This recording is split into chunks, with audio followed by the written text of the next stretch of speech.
Hello, Internet. My name is Chamomile. And I'm Requiem. Now, listeners, if you are wondering, and I know you are, Chamomile is available for a marriage alliance. All we are looking for in return is a dowry of a car, because his got blown up. Yeah, not sure how that happened, but could use a car. I And a marriage alliance.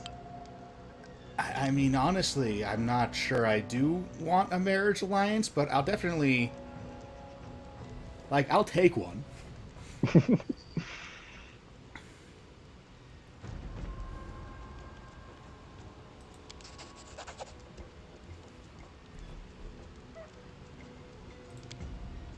Oh, it's Oleg! Should we talk about Oleg? The beautiful tragedy of Oleg and his wife. It's Kressel, who you technically met. I do not remember them in the slightest. Yeah, I mean, she's one of those Pathfinder NPCs who has a backstory, and one of those Pathfinder villains who has a backstory and a specific character build and everything, but who is ultimately just, a mini boss that you fight in the first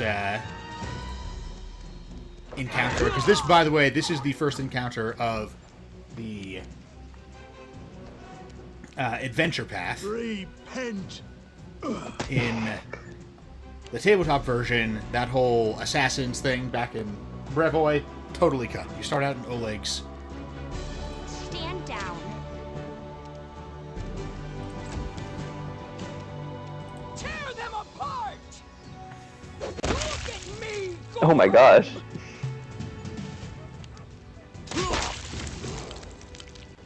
Wow. Good job, Oleg. Yeah, so in the game we played, Sullivan essentially started out treating people as characters in a story she was writing, and so she decided to instigate a love triangle. Friendship lasts forever. Oh my god. That is her catchphrase. This is so perfect. This is definitely a different version of Sullivan, but it feels like a very similar character. Yes.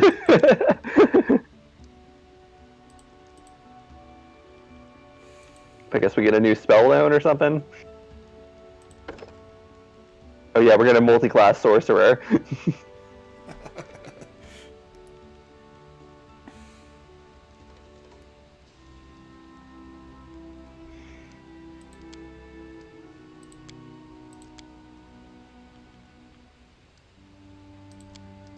Okay, alright, yes. Sorcerer. Just making sure I had this right, because I wasn't quite paying full attention. But, let us go ahead and continue the tale of Oleg. Yes, I recall, we were trying to negotiate prices with him, and since I was twinked out for diplomacy, I was the party face, and I rolled, a natural 20 or something, and you had him essentially just fall in love with me on the spot. And I was like, you know what, I'm going to run with this. So Especially I just sort of... you had, a plus 12 to diplomacy, even at a level 1. So that was, a total result of, 30 plus. So I was like, I'm just going to go for this, and I just was trying to instigate a love triangle that ended with a tragic suicide, preferably by drowning, because as a naiad, I'm into that. Relevant to your interests. I did get to drown at least one person, as I recall. Yeah, no, I remember that guy. There was a bandit at one point that we... so should we tell what happened to Oleg? Yeah, let's go ahead. Let's get Oleg's story out of the way right now, because it's not like we're going to have a chance to do anything remotely like that in this game. So the party decided... have anticipated this very specific character interaction. Yes. So eventually the party decided, and I'm pretty sure I said this was a bad idea, but me saying something is a bad idea and getting ignored into it being a theme, and to be clear, every time Requiem said something was a bad idea and was ignored, he was always right. Granted, I don't have nearly the memory Requiem does, but I cannot think of one time when he was like, guys, maybe we shouldn't do this, and got outvoted, and it turned out fine.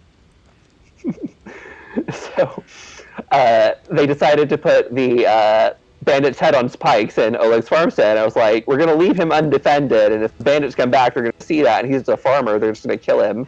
But I got outvoted. So we went off, and we were gone for a long time, and I kept being like, we really should go back and check on Oleg. Yeah, and I got was, ignored. The party was not making a beeline for the bandits, which, if they had done, I would have given it to them, right?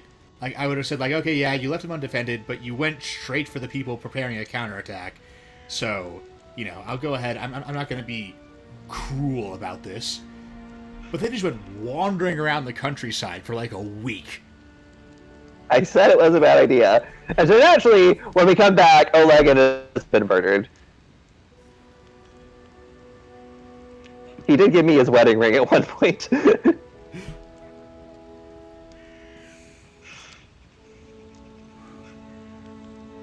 Yes, I don't think this very specific character interaction can come up.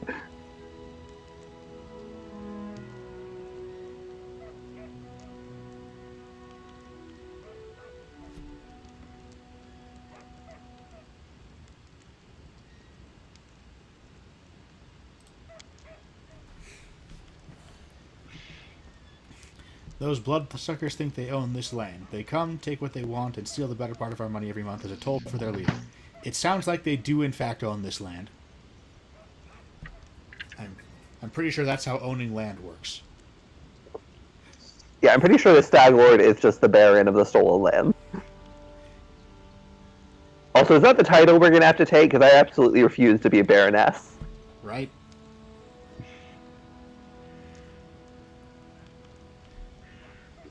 Yeah. The way... How it wound up, Selwyn, because of her high diplomacy, was firmly in charge of foreign relations, so she was like the head of state. And one of the other party members ended up mainly managing the internal affairs, doing all the kingdom management stuff, and I drastically overhauled the kingdom management game, because the tabletop version is not good. But, Like, isn't it like the optimal kingdom in the tabletop version is like you build like 20 mints in a brothel? You want one shop of each type so that you can buy things, and then they have one or two or three different versions of it, but in pretty much all of them, yeah, the secret to success is to just build as many mints as possible. Sometimes there's adjacency penalties, so you have like a checkerboard pattern of mints with the stores interspersed between them, but it always comes out dumb.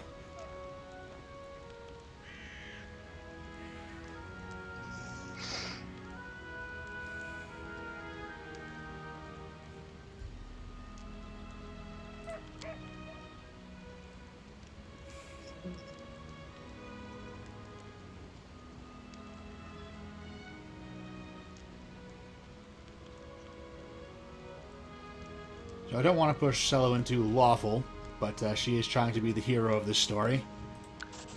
And she was lawful good in the game. She had no alignment in the game. Fuck alignment. But had she had an alignment?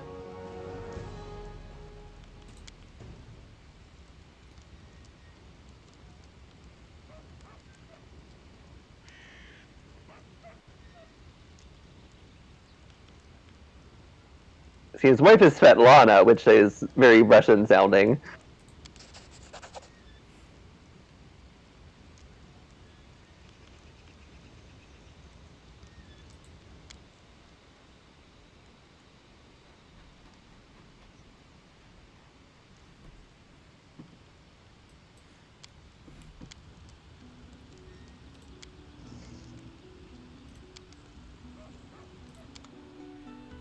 So, in this game, we are going to attempt the cunning strategy of waiting to repel the counterattack. I don't tolerate threats.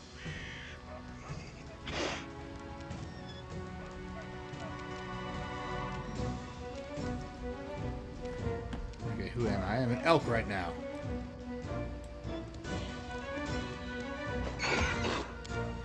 can't remember if we decided this on screen or not, but I do think that this elk is actually Mug Thwumpy and not a Leonora.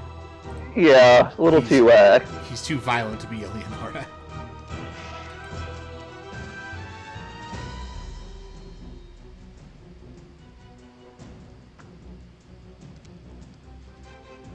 Where's color spray? That's weird. Did you accidentally unassign it? I think I did, because now the one slot is empty. Hell, how do I fix that? Spellbook. Yeah, you've got color spray.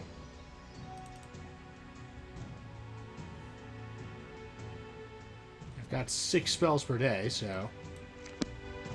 You're a sorceress, so it shouldn't even matter. Like, you can cast whatever spell you can cast. Right, and like I should be able to do this several times. Christ, okay.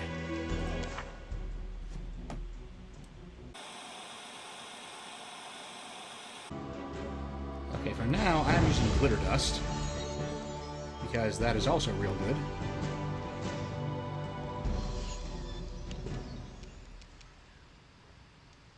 You deserved it. Click spell icon or hotkey. Click target. Shift click spell icon or hotkey. Shift click target. I don't know that this is correct. Yeah, I mean, I don't have the spell icon or hotkey. It got unassigned somehow.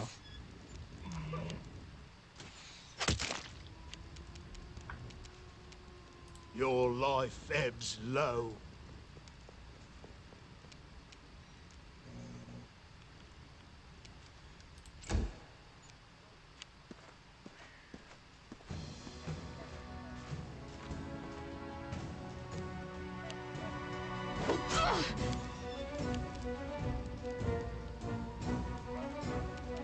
You're supposed to be able to just drag the spell onto the hotkey, it looks like.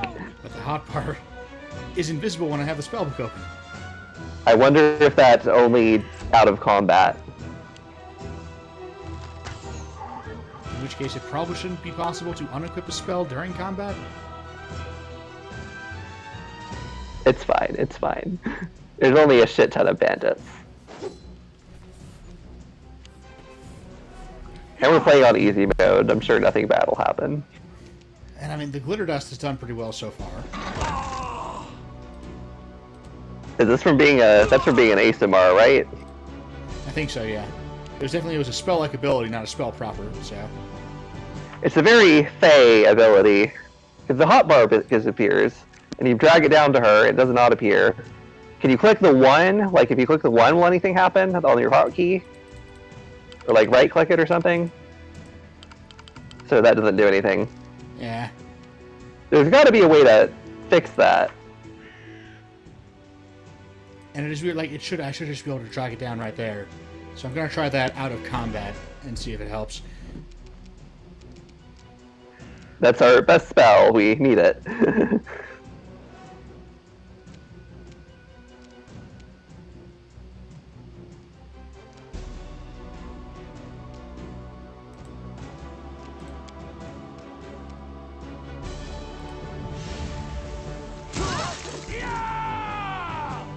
Yep, we're just going to smack people with range spells in melee because we got close to use a cone spell. It's fine. Any last wishes? How would you imagine she said that and just missed by a mile? Like, just like narrowly grazed Selwyn.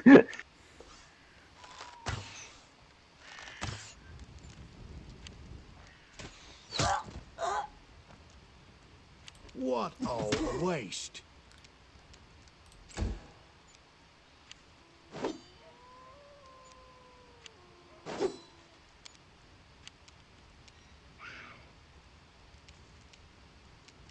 We're going to take some attacks of opportunity here just because... Oh, I guess we're not actually. Oh, because they're glitter dusted, so they can't. Haha. Yeah, definitely want to kill the people who aren't blind right now. Litter Dust is a good phase spell, but there was no way for Selwyn to actually learn it. Because it's a druid spell, naturally. The Pathfinder could also not decide how much it wanted Fae to be things. Yeah, I'm not super familiar with Pathfinder Fae. Because, I always just They run aren't them. anything. Yeah, I'll use their stat blocks all the time, but I always just run them as, your standard spirits of nature in a sort of a, anti-civilization, This is where I step in. angels of the gods of the old ways sort of way. Angels is the wrong connotation. Outsiders of the gods of the old ways. Which is like, that's my preferred way. It's not the only way you can do it. It's the way I really like. But also, like, when they kind of moved away from that, but then they didn't add any ends, so kind of like incoherent. It's like, are they nature spirits? Maybe. Maybe not. That's one of those tiny little changes that Pathfinder will make to the flavor that is forgettable. So there's stuff written in Pathfinder books that's like, oh, they are nature spirits, but there's others who are like, no, they're not.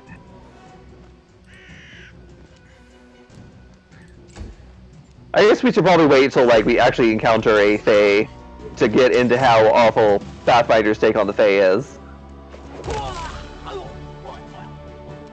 Some of the stupidity there.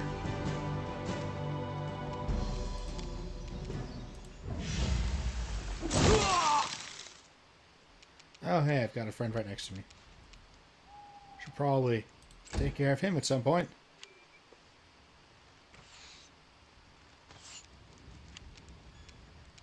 Serves you right. Lindsay could not hit the broadside of a barn. Oh, hang on, she's my healer, isn't she? Because Repent. Because Harem is the cleric of the god of entropy. yeah, worst cleric ever. Okay.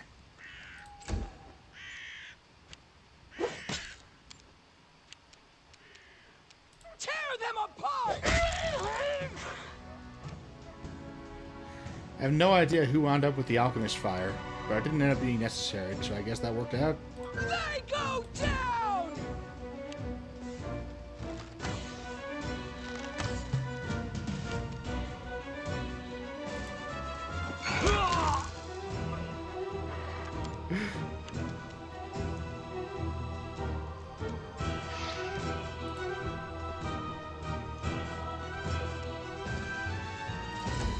That elk does seem kind of mug thwumpy-ish to me.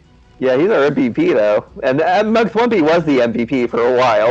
Yeah, like low-level MVP. Just kind of, generally ornery, but in a kind of charming way. I think there was one point we airdropped him onto somebody. There was one, I remember we summoned him, like, behind them, so that we could get his misfortune aura on them, but not the party. Not sure if that's what you're referring to, but I do remember it happening. There was also a discussion about whether you're aware of being unlucky or not.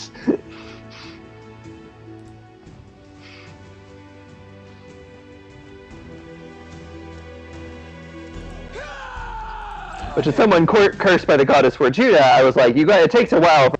Like, it's not something you're aware of immediately. So if you click on an enemy to try and attack, but if then it turns out you're out of attacks, they do still make the blood-curdling scream of their combat bark, or at least Amir's. Alright, let's see if we can fix the hotbar. This is really gonna suck. Oh, hang on. Oh. Ability, yes! There we go. Okay. Thank you, God. That was gonna be a setback. Yeah. Like, we knew this was probably gonna be a comedy of errors, but not this early. And I think your party members can level up. Oh yeah, I never leveled them up, did I?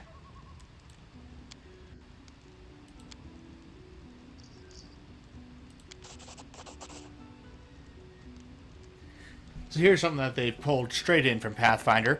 There is actually a YouTube video that's good about this, about the value of gold in D&D.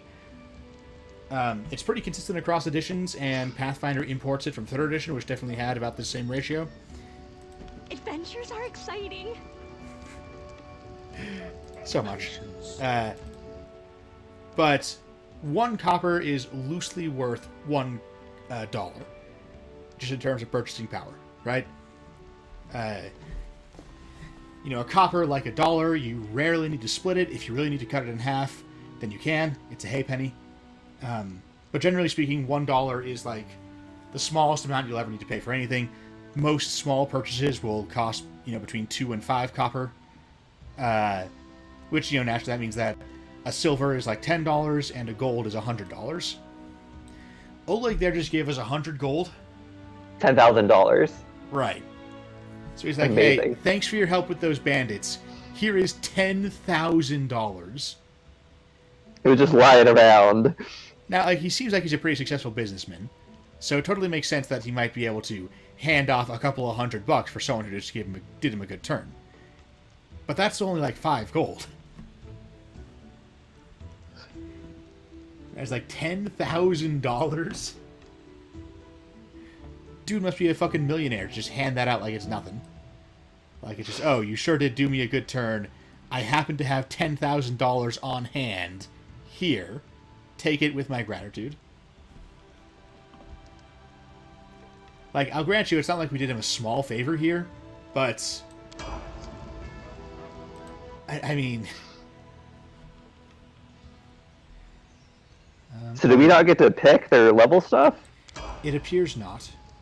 Oh boy. I sat there staring at that screen for a while, just trying to figure out, like, so how do I pick his spells? What am I... Yeah, it appears as though I do not get to pick his spells. Which makes getting the twinks on board even more important. Indeed.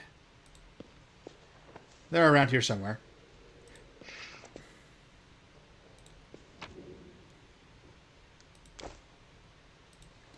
I can't tell. Like, did I just rob them by looking at their potatoes? Look, potatoes lose their value. The point of a potato is to look at the potato, and everyone knows the first look at the potato is the best look. Nobody wants to look at a potato that's already been looked at. Gross.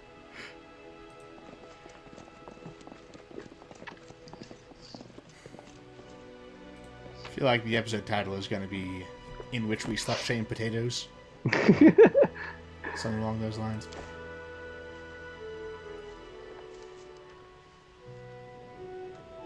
Okay, now I'm overloaded, but, I'm at a trading post. I can sell all the random junk I've been collecting. I think I need to rest first, but there's beds up there. Do I have to make camp outside? Surely not. That would be madness. Madness? This is, the Stolen Lands. I botched that meme reference.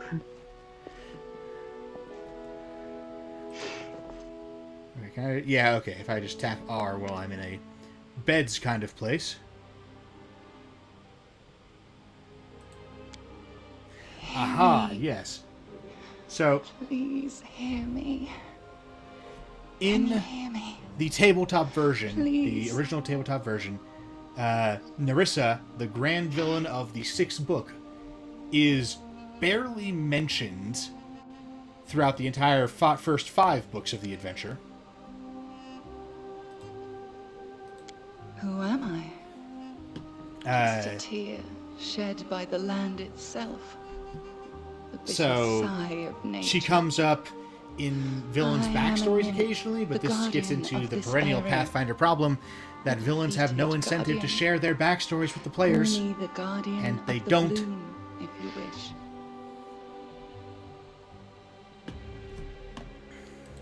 Aid. And, salvation. We so yeah, have a like, common just- enemy, she kinda and just long teleports have her I kingdom searched into for someone yours. who can defeat him. in the 6th The book, one you just kind of out of call nowhere, the apropos of nothing. Stag-Lord. She As does get a little bit more storm foreshadowing in the 5th strikes book, ruthlessly but it's with still coming gusts pretty and late. lightning, Like, the Stag Lord wreaks havoc. tail with end the of Act swords 2, of you his introduce servants. the final villain, for the And not confrontation in just Act the world 3. of people, the land also. Hang on. The volume just went out. Yep. All under control. I just realized I should probably drag the volume down a little bit. Suffers There. from the evil he brings. I'm concerned it was a little bit hard to hear me over the NPC talking there. Right. Suffocate in I'm this not a dark. fan of Nerissa's design. Even I will vanish. As the I mean, last she's a ray Pathfinder of villain, light so she is, of course, a sexy lady. dusk. That's fine, but like she doesn't look like a dryad even. There's something ugly about it. Like it looks like Yeah, she looks I like mean, she looks like a humanoid asparagus stalk. Yes. I bring up the, she is a Pathfinder villain and therefore must be a sexy lady. And, like, the reason why that sprang to mind is because the sexy lady look looks really obligatory in this case. Who has betrayed even himself. You know, it looks like someone came up with a design for some kind of thorny plant monster person. But even I was And unable to Paizo believe sent it him. back and said, nah, she needs to be a sexy lady. I mean, she kind of looks like, she would, if you roasted her with some salt, some paprika, a little bit of Parmesan, she'd be, pretty good side course for a meal. Actually, I'm not She- sure if this is Nerissa. Is Nerissa an asparagus dryad? Because I know that in this version, they backported Nerissa in so that she actually, appears. You are aware that her enchantment is sort of upon the land, that there is a fey queen lurking about the place. Make them tell you where this place Well, is. Sullivan, as one of the Fae, obviously to help whoever this is. Catch the whispers, search for anything that can Should we tell flirt you with the her? fog was created. I'm going back and forth on it. Once the fog clears, And no, nature she's will clearly in breathe distress, again. which makes it seem a little bit You will gauche. be able to easily find your way to the fortress of our mutual enemy. I don't believe in fate, stranger, but our meeting seems more than a coincidence. I mean, Sullivan is falling for this hook, line, and sinker. Yeah, I mean, if this is a trick from Nerissa, then Sullivan is going to get got.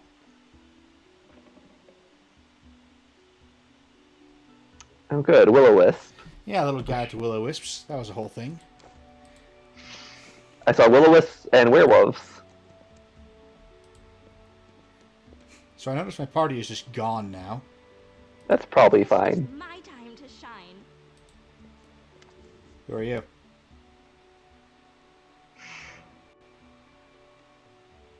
Oh, are you the mercenary person? Oh, he's a pathfinder. He can find us some paths.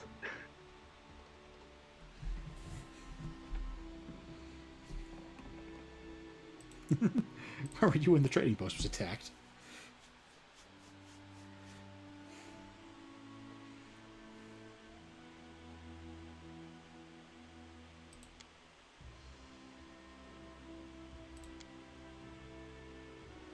How do I hire mercenaries from you?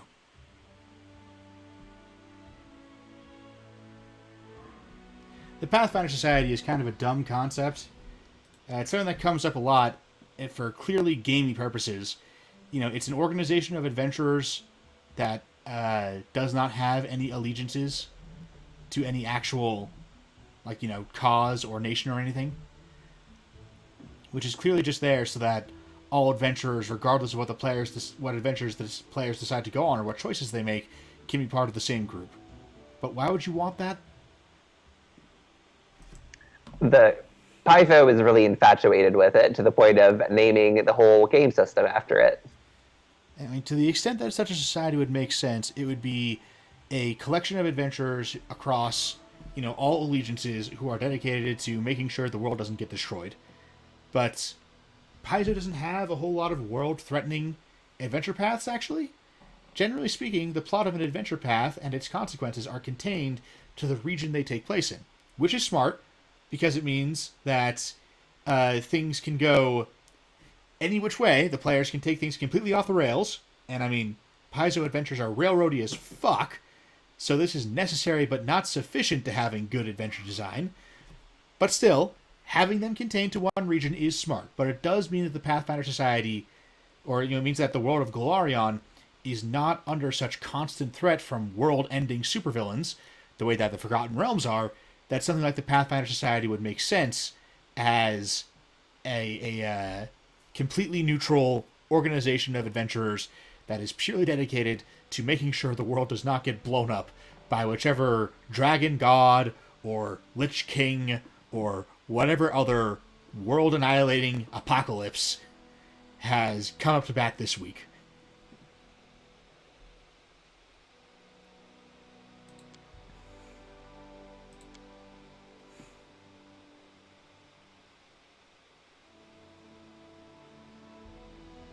Not the Reckless Six.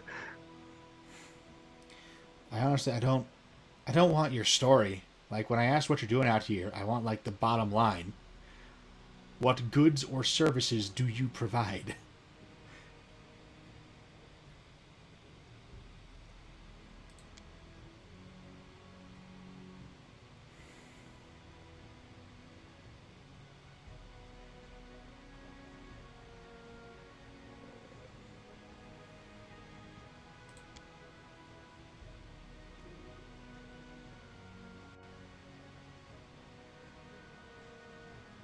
Okay, can we hire mercenaries from you, though?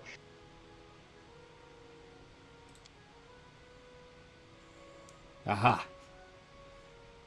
I think we're... Brave hearts, but shallow pockets. All right, let's get us a twink. By fighters, we're not going to have fighters, are we? 2,000 gold pieces? God damn it. Okay, that's going to be pocket change at some point. For now, let's go to the store, sell all our shit.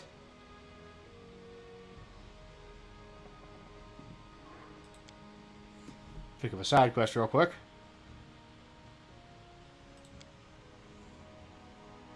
Do you also want to give us thousands upon thousands of dollars to go and pick some herbs for you? That is an actual quest in Kingmaker. Yes. So That we did complete.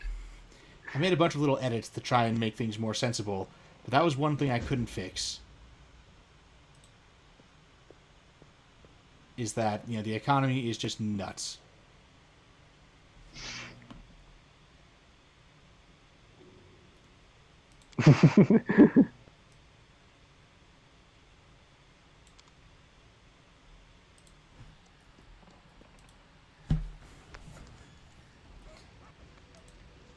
So are we just partyless, or is this like our base?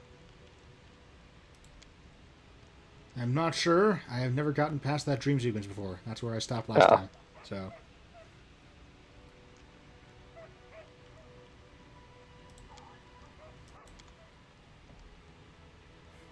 Okay.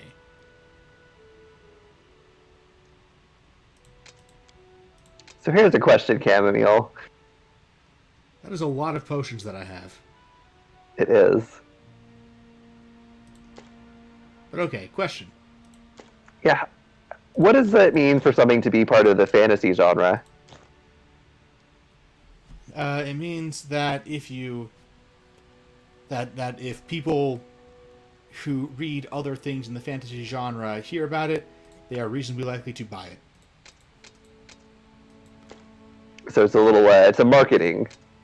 Yeah, that is the standard answer that you get whenever you ask like writers about it, and it seems pretty reliable to me. So That is fair.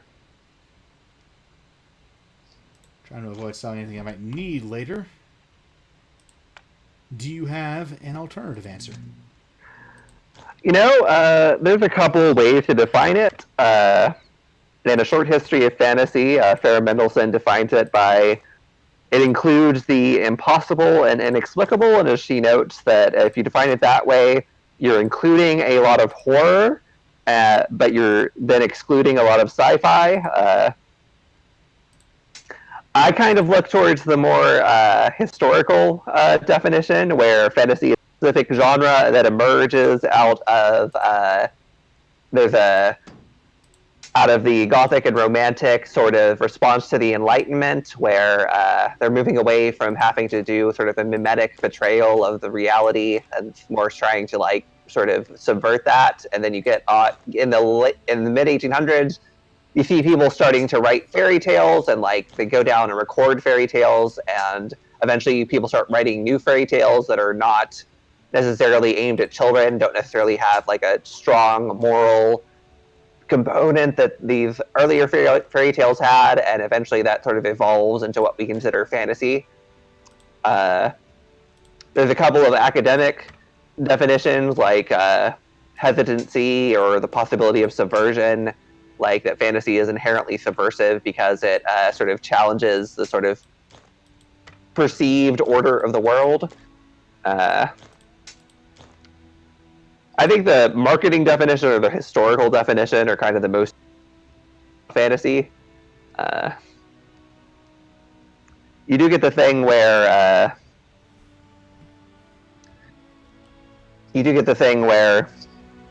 drawing the line between fantasy, horror, and science fiction can be pretty difficult. There was a time when fantasy was sort of the junior partner of those three. Starting in the 80s, it becomes a lot more prevalent, and now is like 2/3 of those, of sort of like the non-realistic fiction in terms of sales. Like horror has dwindled to the point where horror doesn't get a section in most bookstores anymore. I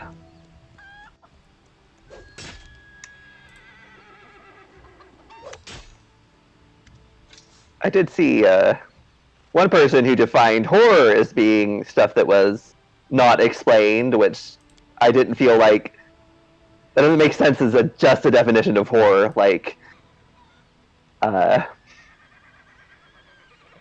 you're saying, oh, it's horror if stuff is sort of unexplained, it doesn't happen for like a clear reason, and you're going, okay, so the very old man with enormous rings, where the very old man we don't find out his origins, and he just sort of shows up and causes events to happen by his presence, that is horror, even though it's not. And then It, which gives very exacting explanations for everything Pennywise does and is not horror, even though it very clearly is. Now, if you like to separate out horror from fantasy, you have to focus on sort of the expected emotional response. Horror being literature, obviously, of fear, though I also think a lot of times it's literature of despair.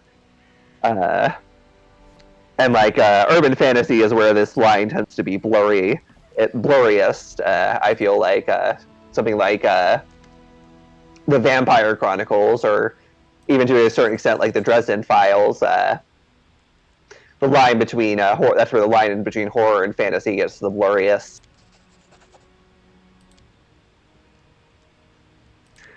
There's some people who will try to say that anything that has sort of a non-element crawled under the category of fantasy.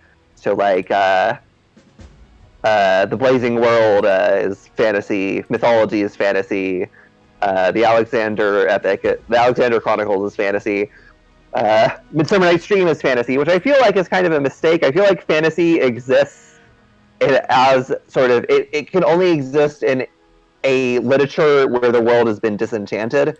But to have fantasy, you have to have an understanding of the impossible, you have to have an understanding of the possible. So the world has to have been explained and categorized for you to subvert that and create fantasy as a genre. Like Midsummer Night's Dream or Macbeth, they've got supernatural elements, but that's just because that is the world that Shakespeare lived in. Fairies existed, like witches were historical reality when Macbeth was being written. That's something that was thought to actually be a thing. Right. That is, I wrote a little document on this when we were planning this, when we were getting ready for this. Okay, I got my party back, so I will now immediately go back into Oleg's trading post to equip them.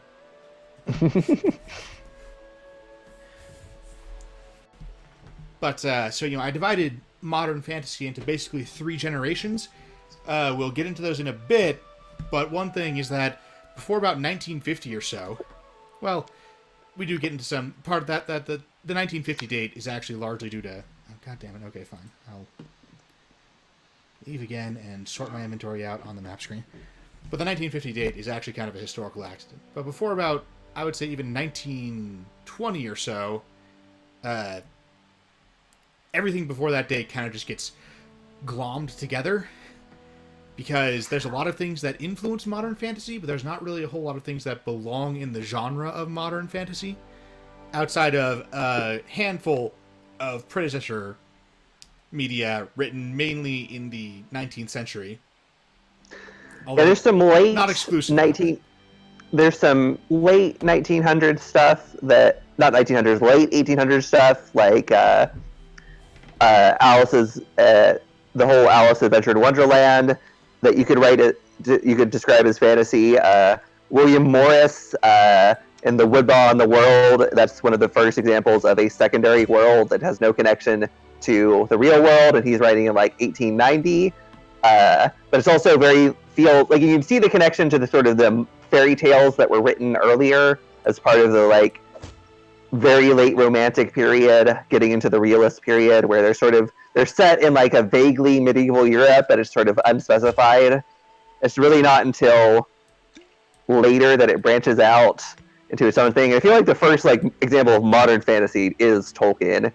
Right, because Tolkien is my first generation. I don't know if we want to get into right now what the generations are, but it's definitely like there are literally modern fantasies that predate Tolkien, in that, you know, there are like The Wood Beyond the World or The King of Elfland's Daughter or The Worm or Ouroboros, but like that's the first one that is recognizable. Yeah, there are things which clearly belong in the fantasy genre and which are written in the modern era, like firmly in the modern era. How, you know, exactly what counts as the modern era is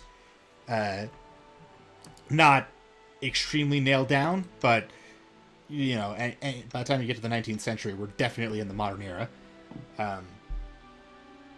But despite this, Tolkien is the first one who had a lineage that descended from him, right? There are books that are written that are clearly an imitation, or a variation, or a deconstruction of Tolkien. And I mean, since we're being all fancy and academic, like at this very moment, deconstruction in the colloquial sense, not in the original academic sense. We will basically never be using deconstruction in the original academic sense. That battle is lost, and so, you know, the language has moved on and we're moving with it.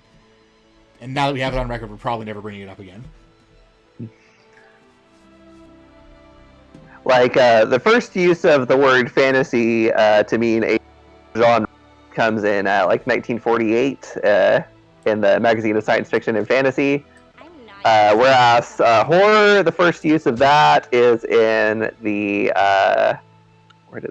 is in the 30s, is 1934.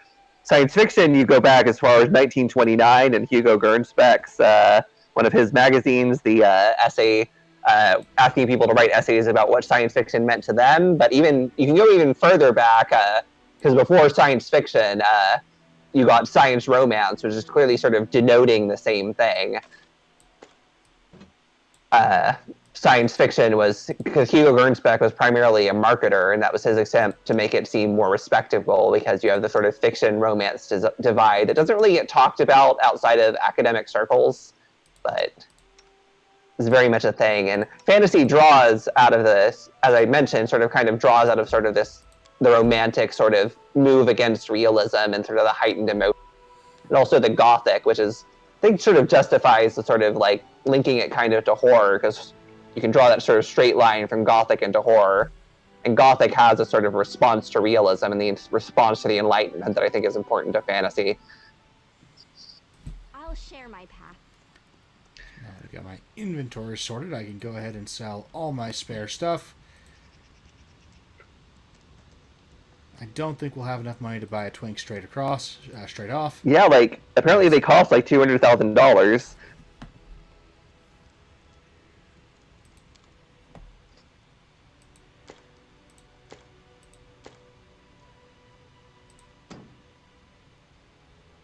You do get the sword and sorcery genre before Tolkien, but yeah, that's why I say that Tolkien as the first generation is kind of a historical accident.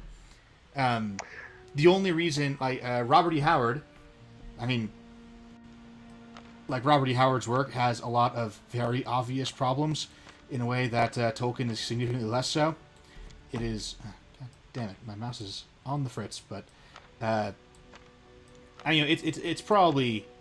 And, like, I like Conan, but given how sloppy the imitators are, like, I'm glad we got a bunch of Tolkien derivative fantasy instead of a bunch of Conan derivative fantasy, because the Conan derivative fantasy wouldn't have had any of the charm, but it would have had all of the racism. So, what Mendelssohn suggests is that what Tolkien adds, that like the older generation, like Lovecraft and Howard and some of those other examples I gave, what he adds is the structure of the epic, since Conan is pretty episodic, a lot of short stories. I don't know, were there any actual Conan novels? There was one, but even then it was very short. And it was sort of the, oh, don't sell it, just move it around. But yeah, even the one Conan novel was, I should say, the one Robert E. Howard Conan novel. In the 70s and 80s, they wrote a bunch of Conan novels of mostly mediocre quality. But even the one Conan novel, it was definitely like, it was the capstone of his career. Not like my favorite story, but like, it was Conan reclaiming his kingdom after being dethroned, so it was like very late in his career. And it was not like, it was novel length, or at least novella length, but it was not like the story of Conan in any meaningful way. It was just a particularly long episode. So what Mendelssohn suggests is that what Tolkien adds is that epic structure, and he adds the sense of mimesis, which is what sort of distinguishes it from those older fairy tale ones where it is a secondary world that I mentioned, like the King of Elfland's Daughter or the Wood Beyond the World. It's a much more...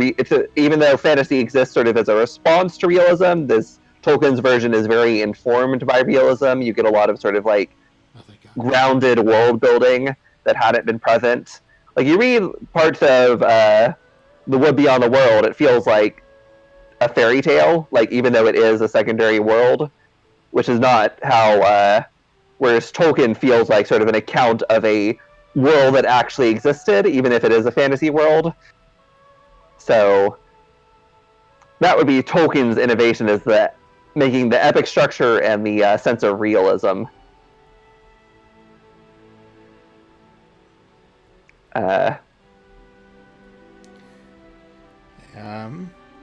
So if you can pop out the crystal ball for a second and double check for me. I just basically look up a guide real quick and make sure there's nothing we're missing in Oleg's trading post before we set out. While you're doing that, there is one thing that occurs to me. I mentioned that I split the fantasy genre into, or the modern, I should say, like the fantasy genre as we know it today, into basically 3 generations, which, again, Conan doesn't get in a generation unto himself, even though he does predate the Tolkien generation. He's got sort of a generation -1, just because Conan did not have a lineage the way that the other 3 generations are. The other 3 generations are generations in the sense that each one is informed by the one that came before it. And if I were listening to this, I would by now be going kind of crazy what they are, which is why I bring it up, because I want to go ahead and get that down so people can stop wondering about it. It's not like it's yeah, and I've talked about the predecessors to fantasy, so you can get into the actual, like, once we've had fantasy, once fantasy has been established, we can now talk about how it sort of evolves out from there. So there is the pulp era generation -1, for the record. We'll probably get into that more later, but for the sake of the lineage, you start with Tolkien and Tolkien's direct imitators, like, I can't think of any imitators off the top of my head. They're very forgettable, but yeah, I mean, you know what I'm talking about. Heck, the Forgotten Realms is pretty Tolkien imitative, not exclusively Tolkien imitative. It does imitate other things as well, but so Tolkien and his direct imitators, and even people who are making minor variations, even if they're good variations, That's the Tolkien era, which Lord of the Rings gets published in 1954 to 1955, but it's kind of the era for it really doesn't start until the 60s and 70s, which is when you have this era of fantasy fiction where everyone is just nuts for hobbits and magic rings. Generation 2 is the D&D era, basically. It's the 80s and 90s. It's when a lot of fantasy is being informed both by Tolkien, like his influence hasn't gone anywhere, but is now also being informed by D&D, which has, first of all, you start to, some of the old Conan elements get reintroduced here because Gary Gygax personally liked Conan, and he injected a lot of it into D&D, even though most D&D players would have been familiar primarily, D&D source books that get written that aren't directly written by Gygax. They tend to be informed by a lot by mainly Lord of the Rings, and also a little bit by Arthuriana. You get a lot of Knights of the Round Table kind of stuff in this era. And so yeah, fantasy fiction of the era that isn't still copying Tolkien is mainly copying D&D. And then once you get into the 2000s and the 2010s, you have the third generation, which is a much more deconstructive generation. It starts off with the ascendancy of Warcraft, which gets started with Warcraft 3 in 2002, which is where you get the misunderstood orcs, the potentially good orcs. And then in the 2010s, you get a lot of Game of Thrones, which is, depicts a medieval fantasy that's a lot more medieval. For the record, the idea that George R.R. Martin is historically accurate is, the very best you can say is that he's not as inaccurate as other fantasy, but the thing is, other fantasy is making an intentional break from history, whereas George R.R. Martin's breaks from history are clearly unintentional, and yet also extremely frequent. An easy example, there was a Game of Thrones video game that didn't get finished, but George R.R. Martin was invited to play an early build of it, and when he asked why the wall was so big, the makers of the game said that it was as big as it was depicted in the books, and he said that he had made it too big. George R.R. Martin, he gets the social structure of the medieval era, right? Like, he gets the relationship between the nobles and the commoners, and between the nobles and each other. He gets how the institution of the king is very different from the institution of the modern nation state, even a dictatorial nation state. But besides that, like, his depiction of the Mongol people in the form of the Dothraki is extremely inaccurate. His depiction of Janissaries in the form of the Unsullied, ludicrously inaccurate. Theme park versions of these civilizations and institutions in every sense of the word. Like, there are definitely a couple of key things that are much more accurate in a Game of Thrones that make it quite interesting for those reasons. But it is, anyone who knows their history does kind of bang their head a little bit when people talk about how, Game of Thrones is this realistic depiction of the medieval era, because it really, really isn't. It gets a lot of stuff wrong. All right, so you want me to talk about the crystal ball, what it's telling me to do? Yeah, because let's go ahead. It is it's whispering, it's saying I should push chamomile into the Arkansas River, but I'm sure that's fine. So did you get Svetlana's ring? I got. Did you talk to her? You got that quest? Yeah, I got the ring quest. I got the Fangberry quest. I think that's it. Did you talk to Balkan? Oh yeah. Yeah, you got the Fangberry. The Fangberry one. All right. It looks like that's everything. I wonder how close we are to the Arkansas River for no reason whatsoever. Oh, hey, I think I missed this one. Oh, well.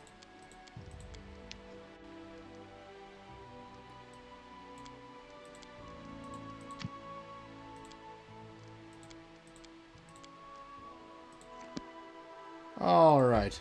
Let's go and get some moon radishes. What do you mean the path is unknown? I know where it is. Oh, I guess you have to... Yeah, I guess I have to explore some roads. That's actually not a bad mechanic, though. But yeah, bottom line supercut summary. First generation is Tolkien and people who are imitating or iterating on him. Second generation is when D&D gets heavily incorporated into fantasy. And third generation is when you start to get deconstructive reactions to that, first with Warcraft and later with a Game of Thrones. So, there's the bottom line.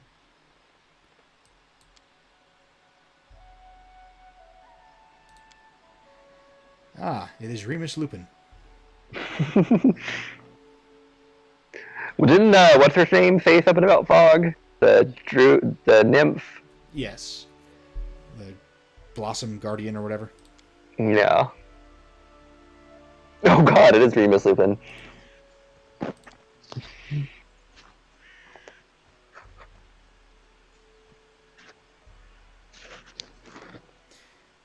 Don't be a pedantic little shit, you know what I mean.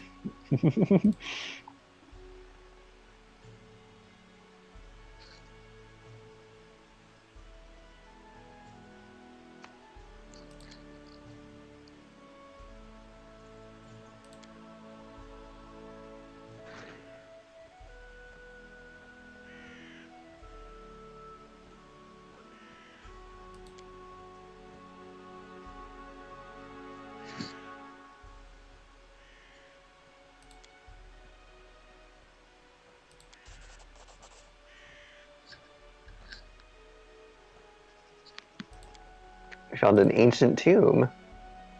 We did.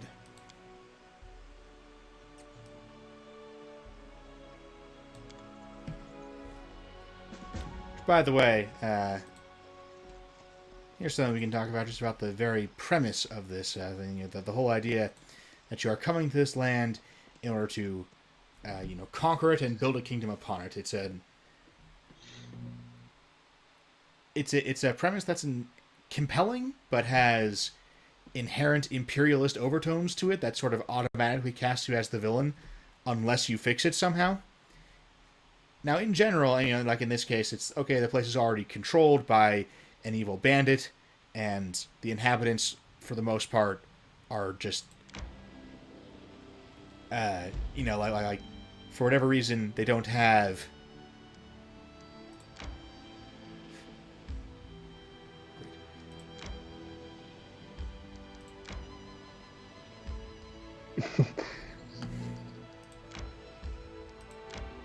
Aha, found it. But yes, like this place doesn't really have any real inhabitants. It's got a gang of bandits out here, but they aren't like raising children. And that's a little bit contrived, but it's something that, for the sake of the premise, I wanted to shrug my shoulders and roll with. And then they named it the Stolen Lands. Which, like, there's some dumb lore explanation for why that name is a thing, but what's important is that it draws attention directly to, the kinds of imperialist actions that you should be trying to distance yourself from. Aha! Random wildlife.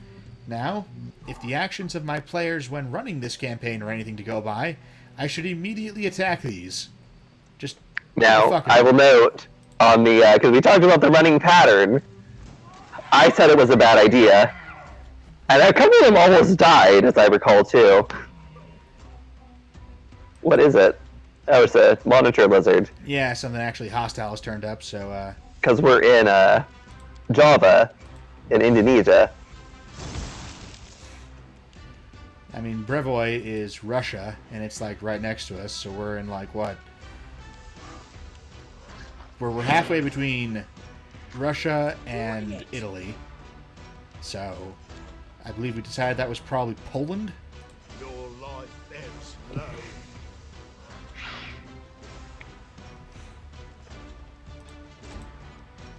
Indonesia, I think they were Poland, just basically the same place. I feel like these lizards were just kind of minding their own business, and we just decided to kill them. They rolled initiative. They were automatically hostile. They rolled initiative at us. They had it coming.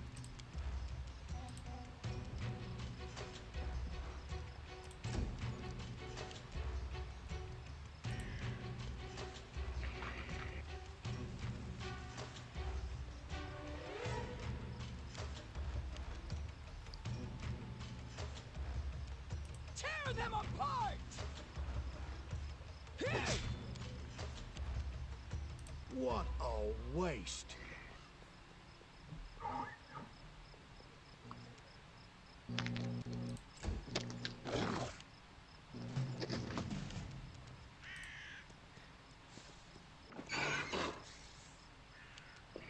That is one tough monitor lizard. Me. Very evasive for sure. You deserved it. You deserve it, you goddamn lizard. They go down!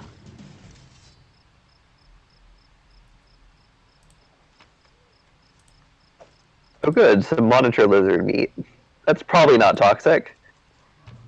It looks like there's someone hidden there. Oh.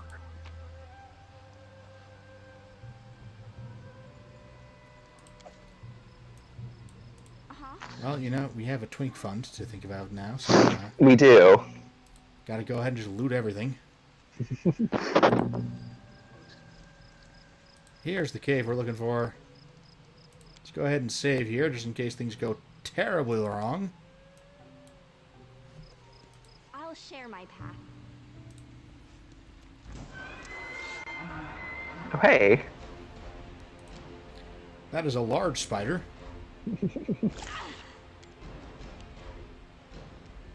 Why am I in front? Become as dust. It don't call something giant unless it's the size of a giant.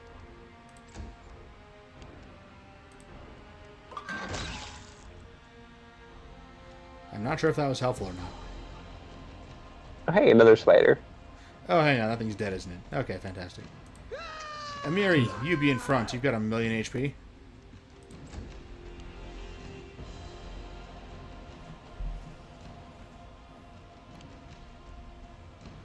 I wonder if there's going to be a spider queen.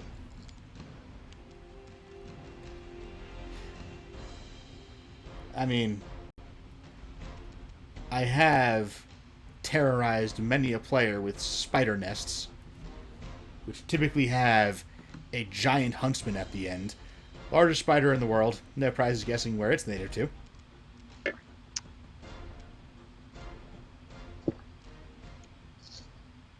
Any last wishes? I wonder if there's going to be a legally distinct spider goddess.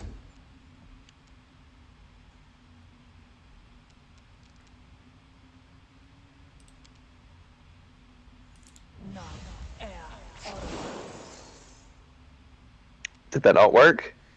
Yeah, no, I think we found the limits of, Oh,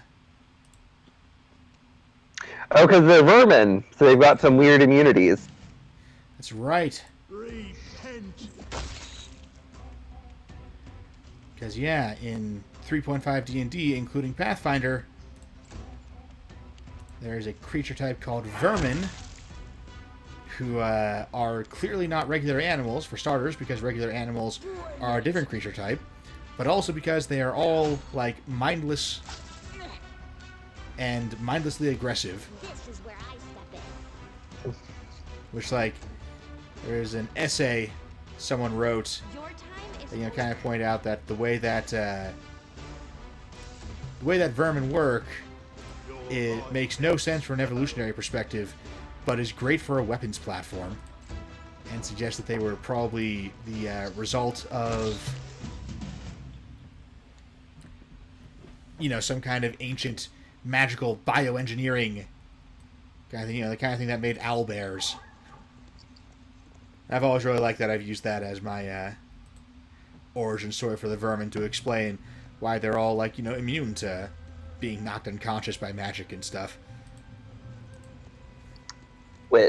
So in the Kingmaker game we played, Sir Sullivan was able to get a Speak with Animals spell, and that, since Cam said that regular, actual, like, arthropods are just animal type, that meant she could talk with animals, and my plan was to eventually get some bee queens, some queen bees, to swear fealty to Sullivan, so she would effectively be an empress, because she had queens who were loyal to her in a feudal sense.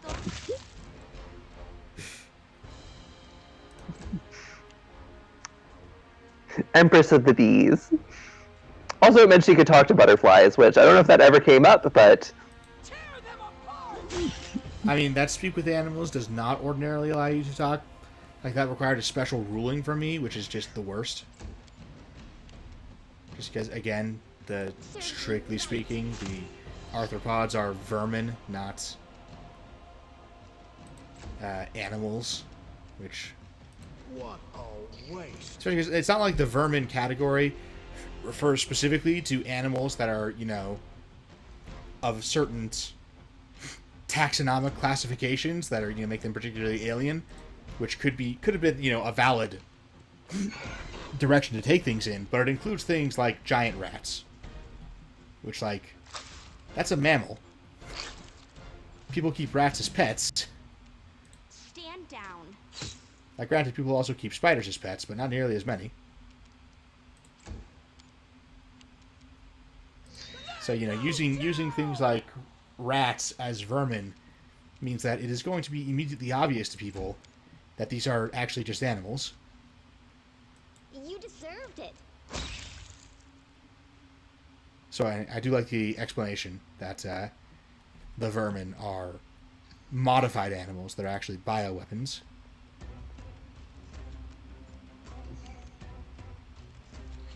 Become So Solomon could talk to arthropods, so she can talk to butterflies. She's a very high diplomacy check. So at some point, she could have persuaded a group of butterflies to land in her hair and essentially act as a crown of butterflies, which I feel like would have been very in character for her. Defend me. Come at me. I dare you. Aha. Can we even hurt a swarm? We have a bunch of alchemist fire, I guess. Yes, I believe that was patched in. Specifically because these swarms were practically indestructible to people who did not have very specific,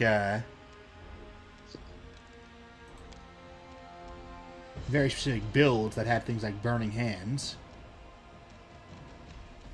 Which, by the way, not a very useful, ability for most of the game, unless you are specifically fighting swarms.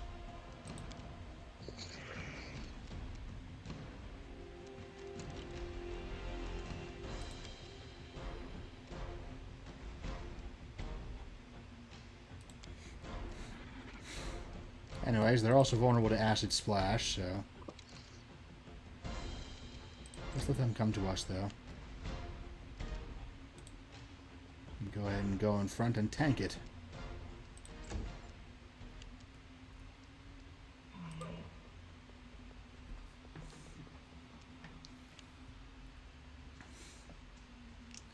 Oh, hey, it's just a regular giant spider over here anyway.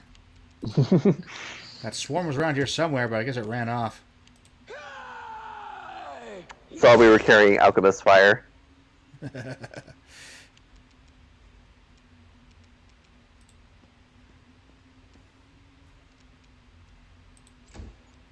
Okay, I'm still in combat mode. Something around here still waiting to snack on me.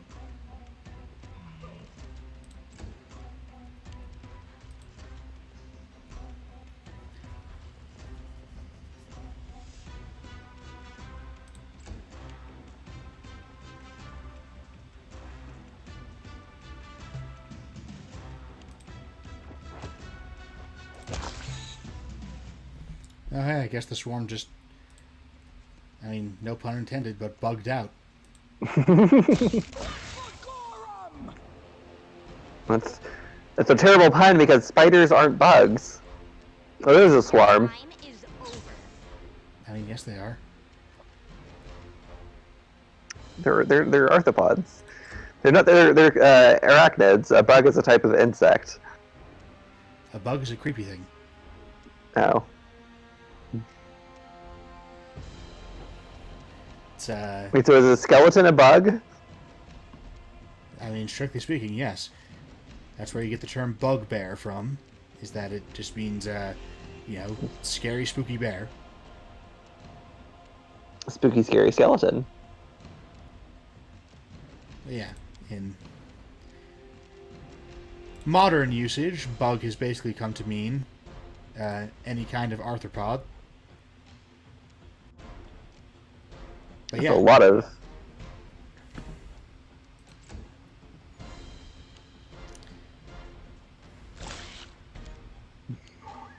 Bring it!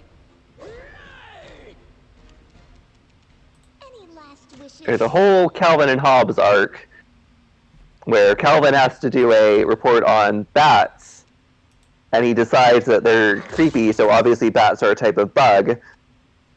and he is not technically wrong. Although, in context of the that arc, he does seem to be using bug in the sense of an arthropod, which bats are not.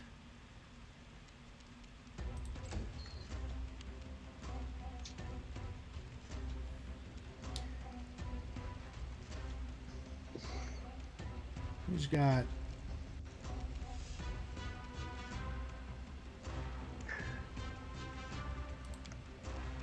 Repent your life ebbs low. What a waste. Okay, you can't seem to actually do anything. So, Tear them apart!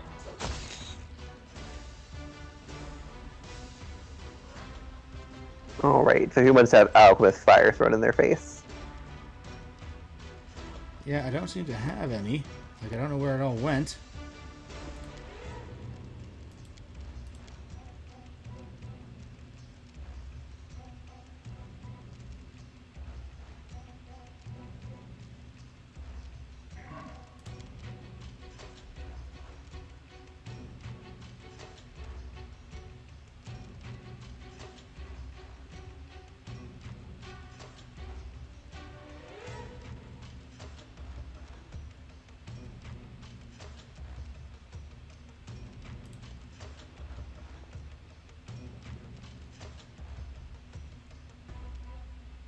This is where I step in. Can you make an epic pose? I need inspiration. Oh, wow. Apparently, I can just shoot a spider swarm to death. I thought I was going to have to rely on Sullivan's acid splashes, but yeah, nope, that just...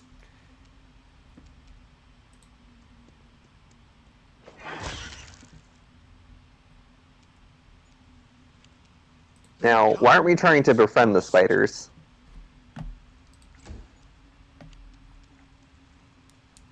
there does not appear to be a command for it. Right. That Which is is a major unfortunate. oversight. Yeah.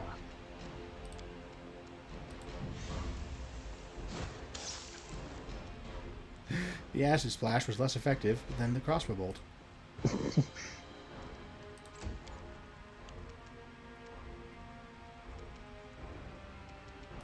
go down! Or you can just sword them to death, I guess. Yeah, I mean, there were a lot of complaints about how the swarms were really difficult to handle. So I guess they just... some combination of the difficulty we're playing on and possibly some patches later in. Maybe the mods, but I don't think we had any general difficulty type mods, so...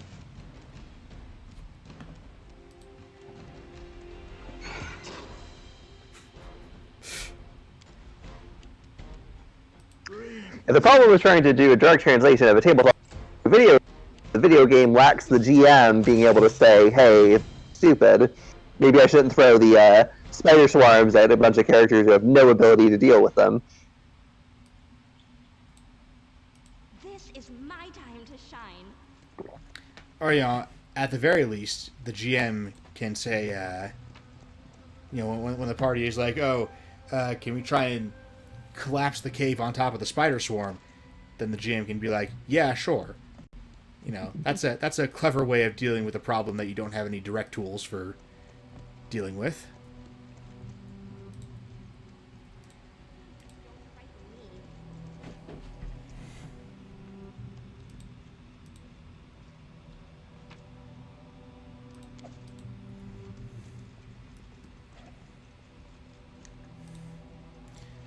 Alright, now somewhere in Fangberry Cave, there should be some actual fangberries.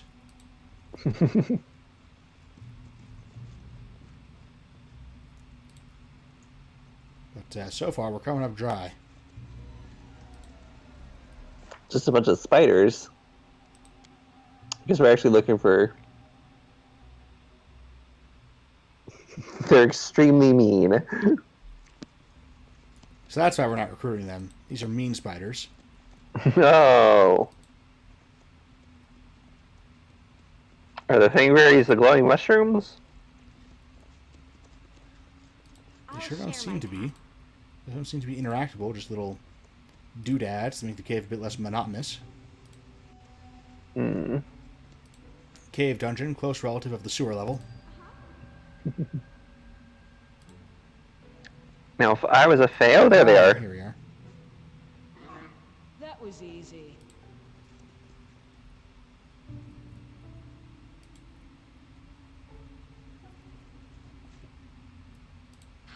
Are these spiders dead? What's going on? Yeah, you can see they've got the ichor spilled out from them. Which looks to me kind of like somehow like they've got web fluid that has just not been spun into webs or something. Oh, hey, an item. We gotta save it for that twink fund. Right?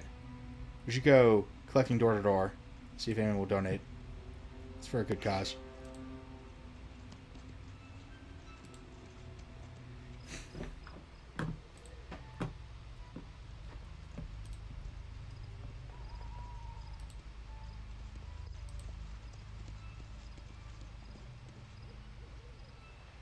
Is this not the exit? How do I get out of here? Okay, here we are. I do like how it says, like, oh, hey, you missed some items in a corner here. We'll go ahead and just give it to you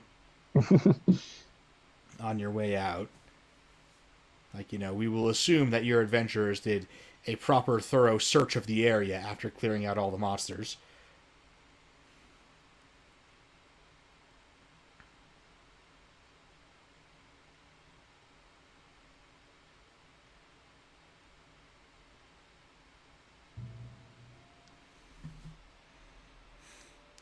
Alright, now I want to get these back to Bakken before they spoil.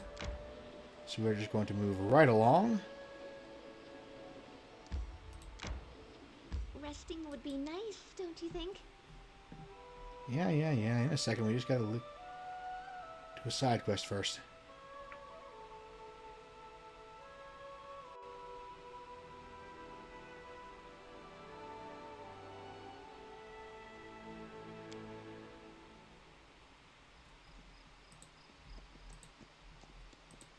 I'll share my path.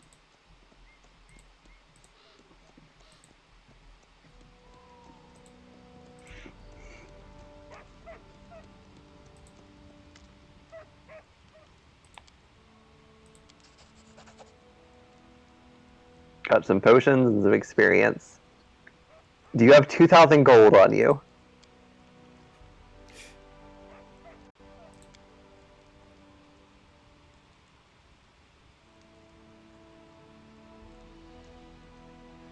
Thought he used like the fang berries to make the potions, but it turns out he just uses to flavor them.